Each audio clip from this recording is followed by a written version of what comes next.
Hey, welcome back, investors. You're watching the New to Investing show. In today's episode, we're going to be talking about the cash flow statement.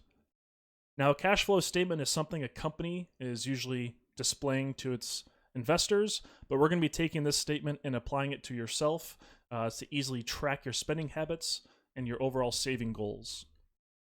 In today's topic, we'll be covering three very important sections: the cash flow statement income section, the cash flow statement spending section, and then again, we're applying this statement to ourselves, so we're tweaking it a little bit, and the cash flow statement investing section. In the cash flow income section, we'll be discussing your main source of income and addressing the ability to have additional revenue streams that you can add to your total income. So in most instances, majority of people are going to have one source of income, and that's going to be your paycheck from your employer. But in other instances, you could have two sources of income. You could potentially have a side gig. Maybe you work two jobs, or maybe you're a blogger, a social media entertainer. Maybe you are on Etsy. Maybe you sell on eBay. Anything like that, we're going to have a second section for you to track that source of income. The second area is we're going to be really focusing on spending. We did this in the last video in the 50-30-20 rule, but we're really going to be focusing on the needs and wants in life. So in this section for spending, we'll discuss the two main categories, and of course we'll break out those categories in various areas.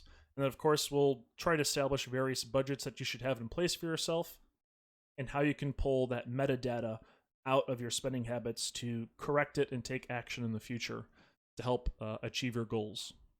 And lastly, the most important section is going to be that cash flow statement investing section. This is going to be that 20% of the 50-30-20 rule.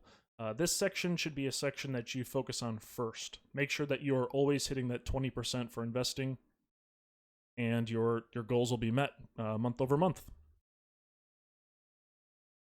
All right, I wanted to call one thing out and bring something to your attention before we go to this example. This next slide is for informational purposes only, and the New to Investing show encourages every investor to perform their own research and make their own decisions when it comes to spending and saving. The spending amounts I discuss next are for demonstration purposes only, and were chosen to provide an example of a person who is practicing the 50-30-20 rule to spending and saving. All right, now that we got that out of the way, here is our 2020 financial template, or in other words, our cash flow statement. I'm looking up here at the file that I saved, which is going to be public for all the viewers and listeners. I will put it in the description of this video and or my social media outlets, whether it's Twitter or YouTube or Instagram. It'll have a copy there, a template that you could download yourself and fill in. You'll take note there are some additional tabs. We'll be covering those in future videos, but for this video I wanted to cover the four main areas that we'll be discussing. So, like I said a second ago, we have our income section, we have our bill spending section. This is going to be our needs in life. And then I have what I titled our credit card spending, which is the wants in life. And of course, you can see the percentages in each category. 50% of your income should be on the needs that you need in life. 30% should be on the wants. And the last section that we'll be discussing in this video is going to be your investment contributions or your savings. This could be your stock portfolio, your Roth IRA, your traditional IRA, your checking, your 401k. Any saving instrument like that will be documented here. All right, so like I said a second ago, this is all just for demonstrational purposes only. This is an example. Let's just go ahead and start things off. So for this fake person, we have their monthly paycheck of $3,800. This is going to be a check that they receive every single month, usually from their employer. And let's just go ahead and say that they are on Etsy. Maybe they're an artist, a photographer, something of that nature, and they make an extra $200 a month. Good for them. They have two sources of income. That's really great. And their total monthly income is $4,000. That's a good amount of money. Again, their paycheck is something that's probably going to be consistent throughout the year if they have a steady job. And you can go ahead and click and drag your paycheck or enter in each section for each month for your paycheck and quickly see the total amount of money that you'll have, and the rest of the Excel sheet, as you saw here, updated pretty quickly. And then just for giggles, we'll go ahead and transfer this $200 across the page for each month. Maybe their side gig or their side hustle that they have pays a consistent $200. They get a total of $2,400 on the year if they're getting $200 a month for a grand total of a consistent $4,000 a month, which brings a grand total of $48,000 for the full year. So hopefully you get the idea of what this section is for. It's for tracking your income. Again, these totals here on the bottom for the monthly totals, this is a very important section.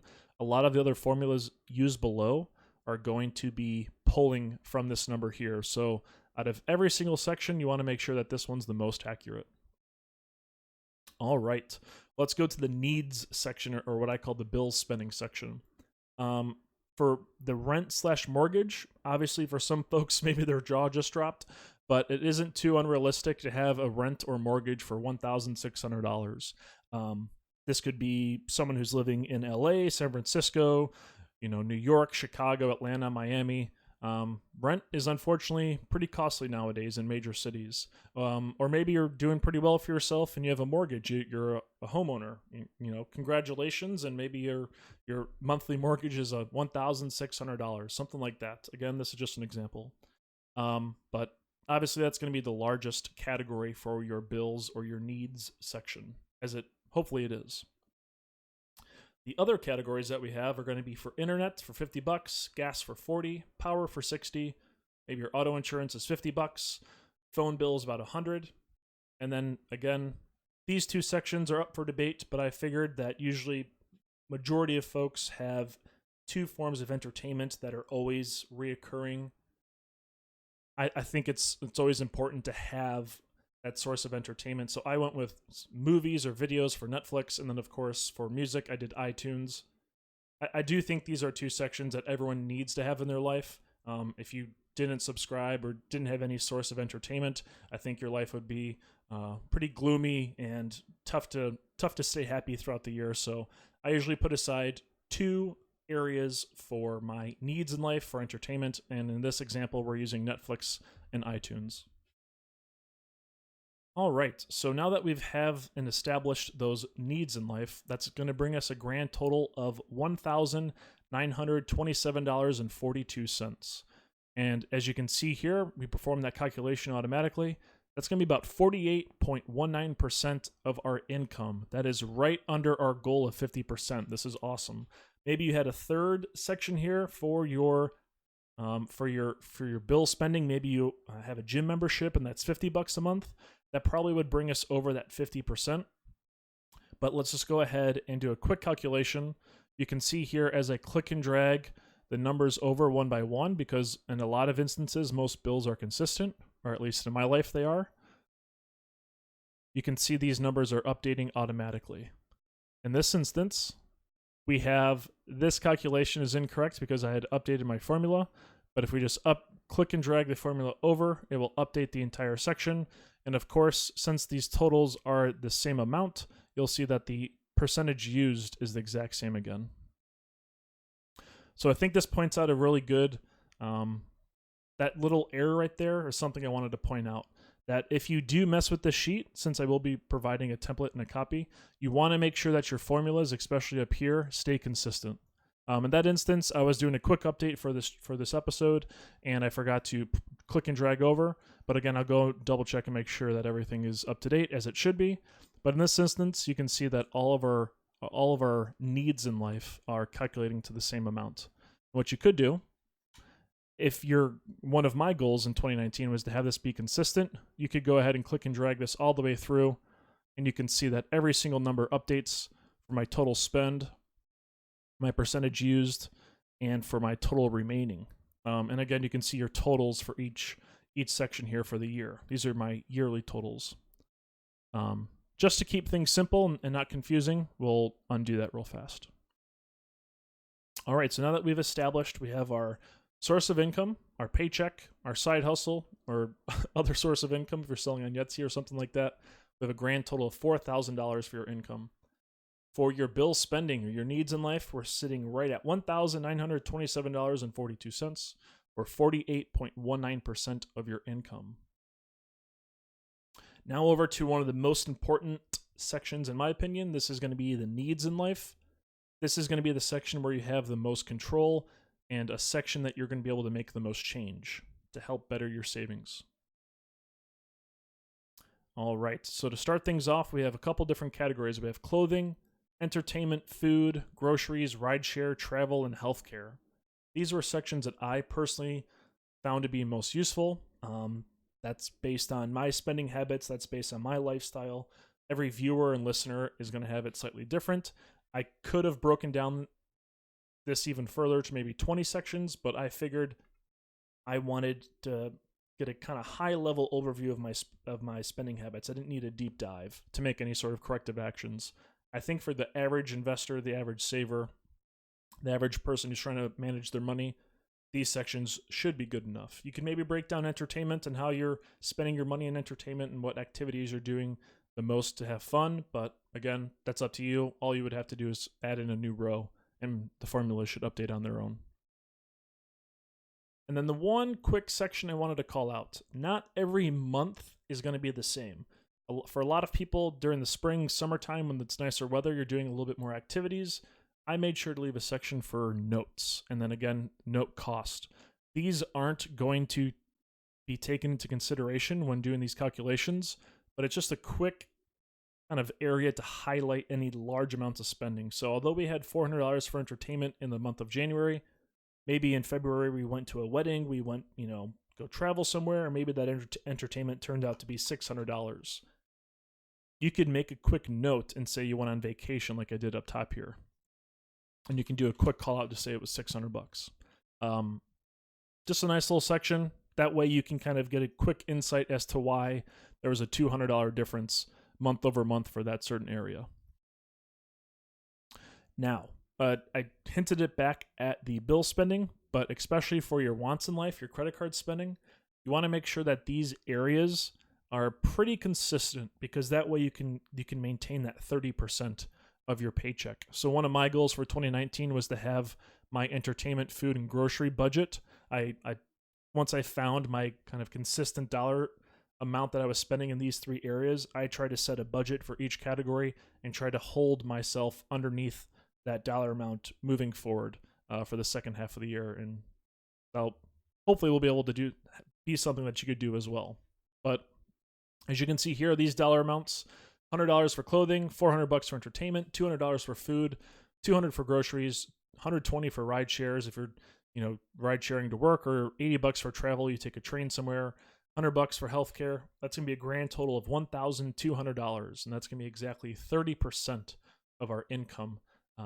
$1,200 is about 30% from our income. So right in line with what our goals were.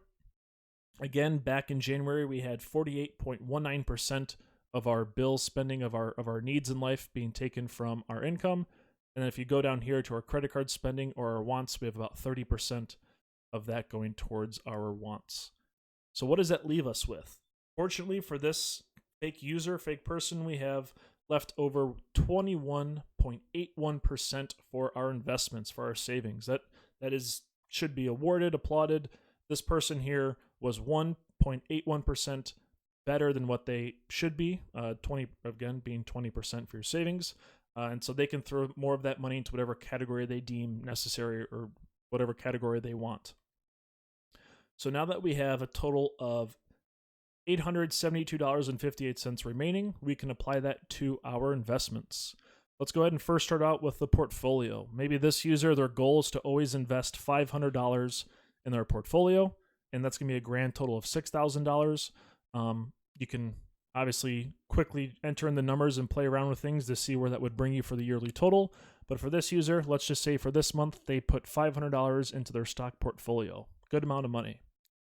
And then maybe they put the $200 in their Roth IRA, which of course would leave them with $172.58 in their checking account. Maybe they have a large purchase that's coming up. Maybe they want to put some money in their checking or savings for, again, a vacation coming up, or a large, present that they're going to buy for themselves or for family members. Whatever it may be, you could always add in additional areas here, whether that's a traditional Roth or savings account, you name it, you could put it in here. But for these three areas, that would bring us to $872.58, which brings us to a grand total of $0. You have $0 remaining from your original paycheck of $4,000 because we spent $1,927 plus on bills. We spent $1,200 on credit card spending, and then we spent the remaining amount of money on our income. And if you do this month over month, you can get some really solid insights into your spending habits. Let's just go ahead and say I put $172.58 in my checking account for every single month. At the end of the year, I would have $2,070. This Excel sheet allows you to quickly play with the numbers and see how much money you would have at the end of the year if you're consistently meeting these goals, especially for the investment sections. And vice versa. If we wanted to see some negative habits, maybe we're spending way too much money on food. Maybe we're spending like $300 every month on eating out. Let's just update this to 300. We can quickly see at the end of the year, we would spend $3,600 on eating out, whether that's with friends, family, coworkers. That's a lot of money. That's, again, $3,600 on the year. If you were to drop that down to $200, let's say that's your budget, you can click and drag this over the year. That $3,600 goes down to $2,400. So just dropping $100 per month, you're saving $1,200. That's $1,200 that could go towards your investments. So again, you want to go month by month, make sure you're hitting these percentages, and that way you always have 20% for your savings. If you guys have any questions or comments on this, please feel free to leave any questions either within YouTube or social media in the comment section. I'll make sure to try to answer them as fast as possible. And again, this sheet has a lot more information that we'll be covering in other chapters, like this investment contribution sections that take your Roth IRA portfolio and checking account. And again, that stems from your dividend calendar. Also discusses some sector allocations that we'll cover in a future episode. But yeah, those were the four main areas that I wanted to talk about today in today's episode, and hopefully you guys learned something from it. I know this is something I use on a monthly basis for myself and has helped me correct a handful of terrible spending habits, one of the biggest ones being that food area. All right, so what are some of the viewer questions from our last video? The first question is going to be, do you practice the 50-30-20 rule? I do. This is one of the main reasons why I made a video on it. I found it extremely helpful for myself. It helped me control my own spending. It pointed out a lot of areas in my life that I spend way too much money on, especially the food area. Eating out. I ate out probably every single day, Monday through Thursday or Monday through Friday for work, and that adds up over the course of time, especially in a month period, hundreds of dollars. The next question is going to be, what category and wants do you spend the most money on? I jumped ahead of myself and I just said it, but for me it was food. A lot of my social interactions that are with my coworkers, friends, and loved ones and family are over spending money on food. When I'm going out to eat, I'm buying a nice bottle of wine for family members or friends. Anything like that, just purchasing food in general was my largest one for each month and overall for the year for my wants. So in 2020, one of my goals was to set a budget for myself and maintain and kind of stick to it and maintain that for the entire year. So yeah. All right. The next question is, did you meet your savings goal? Again, I commented on it a second ago, but my goal and my action that I took for last year was to always contribute 20% of my income to my savings first and then go from there. Now, what do I mean by that? I mean that whenever I received my paycheck from my employer, because that was my only source of income, I would literally take 20% of that and apply it to my stock portfolio, my Roth IRA, and or keep it in my checking account at the time being. I'm fortunate enough that my checking account earns interest, so I don't have a savings account, but my checking account earns roughly the same, if not more, than most savings accounts. So yeah, I did. For the calendar year of 2019, I saved slightly over 20% of my total yearly income. This was money contributed towards my stock portfolio, Roth IRA, and checking account. So yeah, pretty excited about that, hoping to maybe increase it to 25%. And I could maybe cut back 5% on my wants in life. It's a little aggressive for a lot of folks, but I'm in a personal situation, financial situation where I can do that. So that's something I'm going to aim towards for 2020. All right. For the term of the episode, of course, to no one's surprise, it's going to be the cash flow statement. And if you do a quick Investopedia lookup, they're going to tell you it's a financial statement that provides aggregate data regarding all cash inflows a company receives from its ongoing operations and external investment sources. It also includes all cash outflows that pay for business activities and investments during a given period. So although there is the business side of a cash flow statement, it's usually what's used most, I kind of took that practice that most businesses use, or that all businesses use, and applied it to myself. I kind of treated my own spending habits like a business. The business of keeping me alive, keeping me running. I took that cash flow statement and applied it to my own personal habits, and that's where I got that Excel sheet from. All right, well, that's going to do it for this episode. I wanted to do a quick social media outlet plug. You can find me on Twitter @InvestingShow. I'm also on Instagram @newtoinvesting.show. I'm on Facebook. I have a Facebook page @newtoinvestingshow. YouTube, you can search New to Investing Show. And of course, this will be on any podcast that you can think of, again, @New2Investing Show. Then, of course, our website's still under construction, but up and coming, and I will do its own episode once it's live. And then, of course, I ask that if you learned something in this video, please feel free to leave a like, follow, subscription, or a comment. It's greatly appreciated and helps grow the show. So thanks. All right, and right before we go, I wanted to give a quick disclaimer. The New to Investing shows for informational purposes only and is not intended to serve as a recommendation to buy or sell any security and is not an offer or sale of a security. The New to Investing show is also not a research report and is not intended to serve as the basis of any investment decision. If the New to Investing show covers a service or security that one of the hosts uses or owns, we'll make sure to let you know. And that's going to do it. Thanks, everyone, for watching. Thanks, everyone, for tuning in, for listening, whatever platform you're on, YouTube, any podcasts. If you're seeing us on Instagram or Twitter, thank you so much for listening in. I hope you guys can follow, leave a subscription. And yeah, I think that's going to do it. Make sure to check the description for the template for today's episode's Excel sheet for that kind of 50-30-20 rule put into practice for your income, for your spending, and for your savings. And again, we'll go over the other sections in other videos. So yeah, thanks everyone for tuning in, and we'll catch you in the next episode. See ya.